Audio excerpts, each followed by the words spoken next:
χρόνια πέρασαν από την αποφράδα εκείνη η νύχτα του τραγικού ναυαγίου του Σάμινα. Τη νύχτα που 81 συνάνθρωποι μας έχασαν τη ζωή τους και έγινε η θάλασσα ο υγρός τους τάφος. Και θα ήταν πολύ περισσότεροι αν ο 19χρονος στρατιώτης πεζικού τότε Βασίλης Ραφούτης, ο συγχωριανός μας από το Καλλίδρομο, είχε ακούσει τον πατέρα του και είχε μπει στην πρώτη Λέμβο. Όμως δεν το έκανε.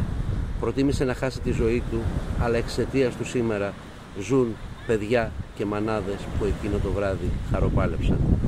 Ήρθαμε εδώ σήμερα, εγώ και μέλη της δημοτικής μας παράταξης ξανά ψηλά, να αφήσουμε ως ελάχιστο φορό τιμής λίγα λουλούδια, αλλά κυρίως να δεσμευτούμε ότι αύριο ως νέα δημοτική αρχή θα αναβαθμίσουμε τις επαιτειακές εκδηλώσεις μνημοσύνου για τον Βασίλη, κυρίως για να σηματοδοτήσουμε ότι στις μέρες μας ο ανθρωπισμός, ο αλτρουισμός, η αυτοθυσία, το να ξαναπερνάς το όριό σου όταν πρέπει να βοηθήσεις τον συνάνθρωπό σου και να σώσεις ανθρώπινες ζωές.